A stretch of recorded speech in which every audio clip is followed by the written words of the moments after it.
Last summer, my life was so different from the one my family thought I was living. I was across the Atlantic working in London, caught up in the whirl of my first real job in a new country, learning to navigate a place where I was both foreign and completely anonymous. It was the first time I'd felt truly on my own. No more Sunday family dinners. No one checking up on me every morning. No more subtle reminders to be careful or save your money. I'd rented a tiny flat above a bakery in Notting Hill, and my days started with the smell of bread and ended with long walks through rain-soaked city streets. It was the kind of freedom that feels like flying, even if you don't go far. I missed home, sure, but mostly in the way you miss a song you used to love, rather than the way you'd miss a part of yourself. So when the calls started coming from Chicago, I answered them out of habit, not because I expected anything important. The first one was from my dad, James, and he was in a rare, cheerful mood. I was walking out of my office building, balancing my phone between my shoulder and cheek while trying to open an umbrella. "Olivia's wedding is coming up, you know," he said, his voice booming in that way it always does when he's proud or excited. "She and Michael want to do it big, really big. You should see the list your mother made. We're going to need all hands on deck." I laughed and promised to help however I could, not thinking much of it. I figured he just wanted me to book a flight home or maybe send ideas for bridesmaids' dresses. At that point, nothing about our conversation felt different from the usual family chaos. My younger sister Olivia was always the golden child, and her fiancé Michael polite, handsome, born for group photos, fit perfectly into her world.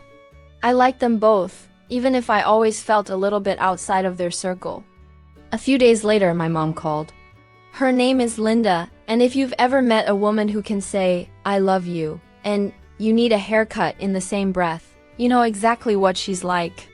This time, her tone was upbeat, almost giddy, and I could hear clinking dishes and the hum of the dishwasher in the background. "We've had the most amazing idea," she announced, and right away, my stomach tightened. In my family, amazing idea usually meant extra work for me or money I didn't want to spend. I was standing outside a cafe near Hyde Park, watching the red double-decker buses roll by and feeling a little homesick. "What's up, Mom?" I asked, careful to sound casual. She didn't waste any time. "We decided to sell your new house in Chicago to help pay for Olivia's wedding." For a second, I thought I'd misheard her. "Excuse me?" I said, half laughing, as if she might reveal the joke at any moment. "My house?" I repeated, hoping maybe she meant something else, or at least that she was going to explain why this made any sense. She sighed, as if I were the unreasonable one. "Don't make this difficult, sweetheart. You're doing well overseas. You can always get another place later on. Olivia's wedding is a once-in-a-lifetime event. We're just moving things around a bit to make it all work." In the background, I heard my dad's voice louder and sharper this time. "Oh, don't argue with us over this small amount. You greedy one. It's just $85,000. Olivia needs the money for her wedding. She's your only sister. Family first." I stared at the river, trying to process what I was hearing. The house they were talking about, the one I'd saved for since college, the one I poured every spare dollar into, was supposed to be my anchor back home. It wasn't some random investment or extra cash sitting around. It was my safety net, my proof to myself that I could build something lasting even after leaving the messy comfort of my family's orbit. My parents had overseen the construction while I was working overseas, sending me photos of the foundation, then the frame, then the shiny new appliances. I'd pictured myself there one day, maybe after I'd had my fill of Europe, or if I ever got tired of wandering. Now, with one phone call, it felt like all those plans were just erased. I wanted to shout, to argue, to list out every late night and every dollar I'd sacrificed to make that house real. I wanted to remind them that I'd never asked for favors, never leaned on them for anything big, not since the day I moved out. But instead, I just stood there, clutching my phone so tightly my knuckles turned white, while rain threatened to start again in London. My mom kept talking, explaining how it was for the good of the family, and how Olivia was so grateful for my sacrifice. They spoke as if my house was just a stack of chips they could cash in at the casino of their dreams, not something that meant anything to me. And when my dad threw in one last, "Don't be selfish," for good measure, something inside me just broke. Not in a sad way, but in a way that almost made me laugh out loud. I couldn't stop myself. There I was, standing in the middle of the sidewalk, soaked to the bone, laughing. It wasn't a pretty laugh. It was the kind that starts in your stomach and rattles out, half joy and half disbelief. The people passing by must have thought I'd lost my mind, but I didn't care. Because the truth was, my parents didn't know the whole story. They didn't know what I'd done before I ever left Chicago, or what I'd learned about protecting myself after years of being the responsible one. My parents had always seen me as the practical daughter, the one who'd quietly step aside, who'd say, okay, and pick up the pieces for everyone else. But this time, I'd played a different game. I realized right there on that rainy street that the story wasn't going to end the way they thought. I just listened as my mom rattled off details about real estate agents and wedding planners. And all I could think about was the secret I'd been keeping, and how it was about to turn their amazing idea upside down. When we hung up, my phone kept buzzing with messages from home, but I let them go to voicemail. Instead, I walked down to the river, letting the London drizzle soak my hair, and thought about how sometimes the best stories are the ones no one sees coming, even your own family. Maybe especially your own family. And that's how it started: the calls, the schemes, the laughter that bubbled up in the middle of the rain. My family thought they were about to teach me a lesson about sacrifice and love. What they didn't know was that I had a lesson of my own to share, and it was about to begin. People always talk about trusting your gut. I used to think that meant spotting danger or following your dreams. But sometimes it's about listening to the tiny warning voice that tells you, don't leave your whole life in someone else's hands. My family was never cruel, but they'd always made decisions without asking, as if my role was to agree and adapt. Growing up, I was the steady one, the one who kept her grades up, never broke curfew, and quietly adjusted when plans changed without warning. My parents, James and Linda, always meant well, I think. But as I got older, I realized that meaning well and actually being fair were two different things. So when the chance came for me to work in London, I was excited but also careful. The house in Chicago was supposed to be my anchor, my fallback plan for whenever I got tired of living out of suitcases and wanted roots again. But something held me back from putting it in my name. Call it self-preservation. Call it growing up in a family where borrowing meant never getting things back. But I'd done some research before I ever set foot in England. I set up a small limited liability company, nothing fancy, just enough to give me legal protection. That company, not me personally, owned the Chicago house. I didn't mention it to my parents, but I paid the bills, handled the mortgage, and told myself it was just being smart. What I really wanted, though, was a place of my own, far enough away that nobody could claim it by accident. Before I left the US, I found a tiny, sunny townhouse in Nashville City I'd always loved from weekend trips with friends. It had a yellow door and a postage stamp garden in the back, and I bought it quietly in my name with my own money. No one knew but me and the realtor, a kind woman named Hannah who reminded me of my favorite aunt. The townhouse was modest compared to the Chicago place, but when I signed the papers, I felt a little thrill of freedom that I hadn't felt in years. It was mine, no strings attached. When my parents announced that they'd sold my house to pay for Olivia's wedding, I didn't panic because I already knew they couldn't actually sell it without running into a tangle of legal red tape that would take months to unwind. I felt strangely calm, almost amused, as I realized just how little they understood about what I'd done. While they were busy choosing wedding cakes and arguing over the right shade of ivory for table linens, I'd been quietly making sure that no one could take my future out from under me. The next day, my phone wouldn't stop buzzing. First, it was my mom, texting me a dozen times before I'd even finished breakfast. "Can you transfer the money?" "The buyers want to close today," she wrote, as if I could just wire $85,000 with a click. Dad called and left a voicemail. He sounded impatient, almost annoyed, as if I was the one causing trouble by asking questions. Olivia, caught in the middle, sent a message that was half apology, half pressure. "I know this is a lot, but we need you to send the funds. Michael's family is already here from Boston, and Mom says the closing has to happen before the weekend." I sat in a quiet corner of my favorite London coffee shop, sipping my overpriced cappuccino, watching the drizzle paint gray streaks across the windows. Around me, people typed on laptops or read newspapers, oblivious to the small family drama unfolding across the ocean. I'd always been the one to smooth things over, to fix the messes my family left behind, but not this time. Not when it was something I worked so hard for. I took my time replying. I wanted to find the right words, calm, clear, and unbothered. Finally, I texted back. You might want to check the paperwork again. I sent it to all three of them, Mom, Dad, and Olivia, so there'd be no confusion, no chance for anyone to twist my words. At first, there was silence. For the first time in my life, my phone went quiet. No calls, no guilt trips, not even a passive-aggressive group chat message about family loyalty.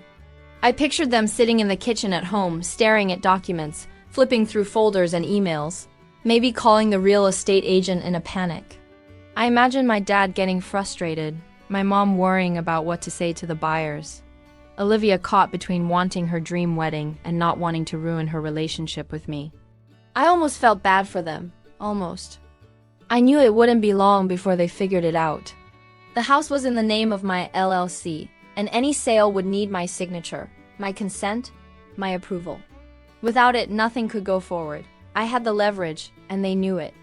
I wondered if they would finally see that I wasn't just the greedy one or the convenient older daughter who would always give in. I spent the afternoon wandering along the Thames, letting myself enjoy the rare feeling of having the upper hand. I thought about all the times I'd bitten my tongue, let someone else have the last piece of cake or the biggest slice of attention. I thought about how good it felt, for once to have protected myself instead of everyone else. That night, I cooked myself dinner in my little London kitchen, a simple meal of pasta and tomatoes and fresh basil from the windowsill. I poured a glass of wine and toasted to myself, to all the quiet planning and hard work that no one had ever noticed. I thought about the townhouse in Nashville, the yellow door waiting for me, and how good it would feel to stand on that doorstep one day, knowing that no one could take it away. Before bed, I checked my phone one more time. There were a few more texts from my mom, shorter now, a little more desperate. We need to talk. Please call when you can. I smiled, knowing I'd answer her in my own time, on my terms. Lying in bed, listening to the distant hum of London traffic, I realized that this was what real independence felt like. Not just living alone in a new city, but setting boundaries even with the people who raised you. My family could scramble and worry all they wanted, but I knew I'd made the right choice. For the first time in my life, I wasn't afraid to put myself first.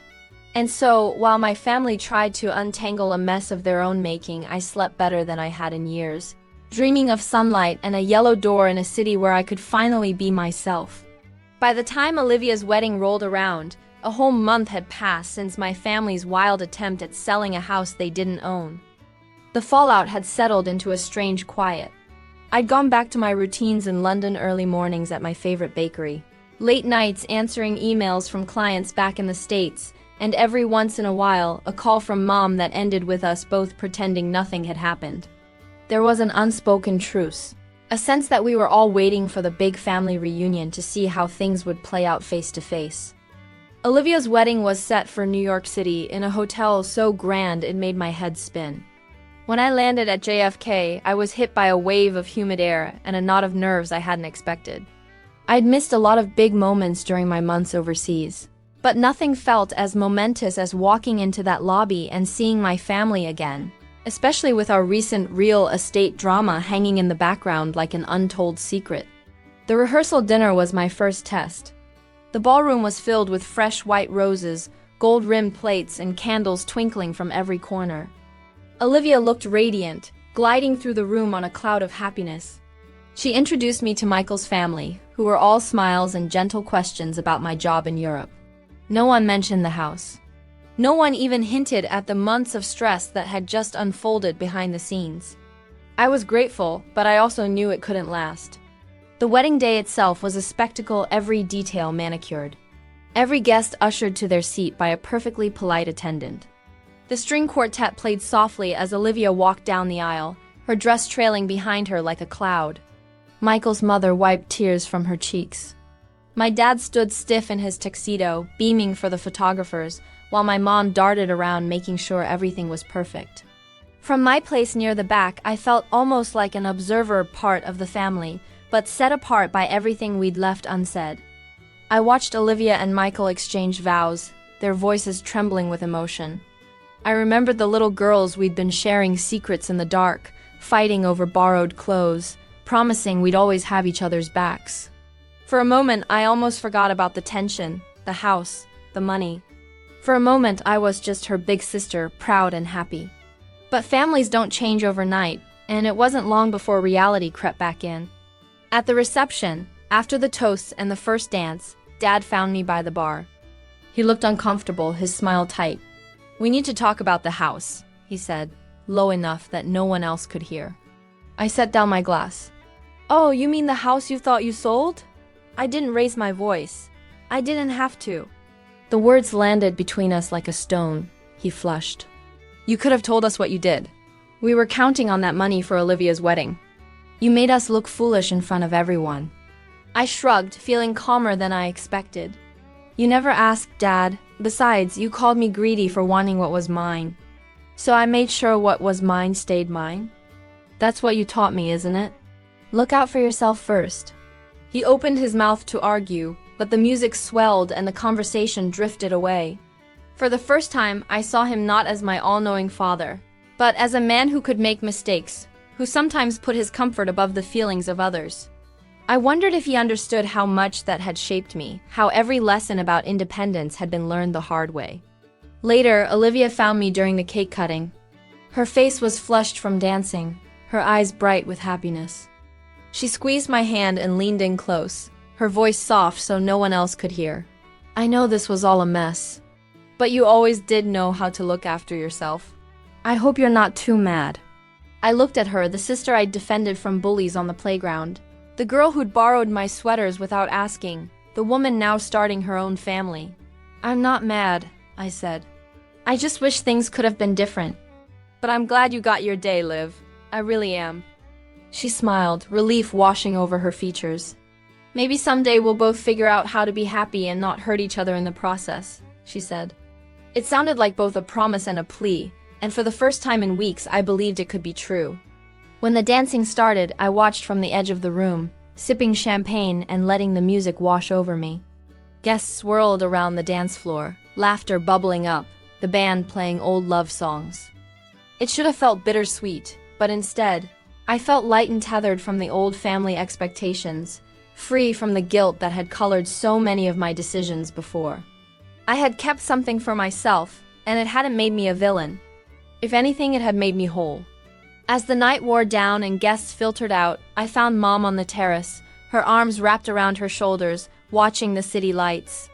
For a moment, we just stood together in silence, the cool breeze tugging at the hem of her dress. "I'm sorry things got so messy," she said at last, her voice small. "I just wanted everything to be perfect." I reached out and squeezed her hand. "Maybe it's time to let perfect go. Maybe it's time to let all of us be who we are, even if it's messy." She nodded, tears shining in her eyes. "I love you, you know. Even when I get it all wrong." "I know, Mom," I said. "I love you too." The next morning, I packed my bags and slipped out before breakfast, the city still quiet and washed with golden sunlight. I rented a car and drove south, the miles unspooling behind me as I left New York and the old family drama behind. Every hour brought me closer to Nashville, to the yellow door and the little garden waiting just for me. When I finally arrived, I stood on the front steps and took a deep breath, savoring the peace. I unlocked the door and stepped inside, sunlight pouring across the hardwood floors, Ruby, my little dog, leaping to greet me with her whole heart. For the first time in a long time, I felt truly at home, in a space that was entirely, unquestionably mine. And as I set down my bags and turned the key in the lock, I realized that sometimes you have to lose what you thought you needed to find what's truly yours. This was my fresh start, no more secrets, no more uninvited guests, just the quiet joy of a life I'd built for myself. My Nashville house wasn't huge, but it was perfect for me. After the whirlwind of my family's drama and the chaos of Olivia's wedding, stepping through my yellow front door felt like entering another world, one I'd chosen, one I owned. Sunlight poured through the kitchen windows in the mornings, painting the walls in gold. Even on rainy days, the house seemed to glow, full of quiet warmth and gentle reminders that I was finally somewhere I could belong on my terms. The first week, everything felt new and a little surreal. I took the time to arrange my favorite books along the shelves, hung up pictures from my travels, and planted bright wildflowers along the little garden path. Each small ritual, each box I unpacked, felt like another piece of myself finding a home after years of feeling unsettled. Ruby, my tiny rescue terrier with her wiry fur and boundless energy, settled in as if she'd always been there. She would follow the sunbeams around the living room, her head on my lap in the evenings while I read or just listened to the quiet of my own space. Nashville itself turned out to be a city full of possibility. On weekends, Ruby and I would walk to the farmer's market, greeting neighbors who waved from their porches or invited us for coffee. No one asked where I'd come from or what I did for a living. I wasn't the responsible daughter or the one with money tied up in family politics. I was just another new neighbor, someone who liked backyard barbecues and the sound of guitar music drifting down the street at night. The city's rhythm soothed me, slow, unhurried, full of people who looked you in the eye and meant it when they said, "Good morning." I started finding new routines, new friends. I met a pair of sisters who ran a used bookstore a few blocks from my house. We swapped stories and books, and they taught me the best spots for live music and late-night milkshakes. I learned to line dance badly, but with joy, and discovered a quiet coffee shop where I could work in the afternoons. Every weekend, I tried a new barbecue place, each one claiming to be the best in Tennessee, and decided they all tasted like home in their way. As the season shifted from the sticky heat of summer into the first crisp days of fall, I realized how much lighter I felt, as if I'd been carrying a weight for years without even noticing it. No more checking my phone in dread, no more waiting for the next family emergency or guilt trip. My parents still sent the occasional message, sometimes a photo of them out at dinner, sometimes a carefully worded request that we forgive and forget. I read their texts, sometimes even replied, but I held my boundaries firm. I loved them, but I kept my distance. I had learned finally that loving someone didn't mean letting them walk all over you. The hardest part, honestly, was unlearning the habit of always putting everyone else first. I'd grown up in a family where self-sacrifice was the unspoken rule, where family first meant letting go of your dreams if someone else needed something. At first, I felt guilty for choosing my happiness, for keeping my house, for not rushing to fix every problem or make everyone comfortable. But as time went on, that guilt faded, replaced by a quiet pride in myself. I'd worked hard for my little yellow house, for my independence, for this peace. Sometimes I thought about Olivia and wondered how married life was treating her. We kept in touch in small ways, a meme sent in the middle of the night, a quick phone call on her birthday. She never brought up the wedding money or the house again. And neither did I. I knew her new life with Michael was beautiful but expensive. A few months after the wedding, Mom called to say that they wished they'd been smarter about the money. I just laughed. Sometimes you have to learn the hard way that a small amount isn't small when it's someone else's dream. And sometimes being called greedy is just what happens when you finally know your worth. On quiet evenings, I'd sit out on my porch with Ruby in my lap, watching the fireflies flicker across the lawn. The peace of those moments was a gift I hadn't known I needed. I had my routines, my own space, and a future that belonged to me. The walls around me held only my memories, no echoes of old arguments, no shadows of sacrifices I never wanted to make. I kept a photo of my family on the mantle, a reminder of where I'd come from and of how far I'd traveled, in more ways than one. It wasn't that I stopped loving my family or caring about them, but I finally understood that sometimes the bravest thing you can do is draw a line even with the people you love most. You can forgive, but you don't have to forget. You can move forward, but you don't have to go back. In time, maybe my parents would see that too. As for the house in Chicago, I let my parents handle the mess they'd made. It took them months to untangle the paperwork, months more to realize that some things really aren't theirs to give away. My little Nashville house, on the other hand, stayed safe, full of laughter and sunlight and quiet mornings just for me. Now, whenever someone new asks how I ended up in Tennessee, I just smile and say, it's a long story.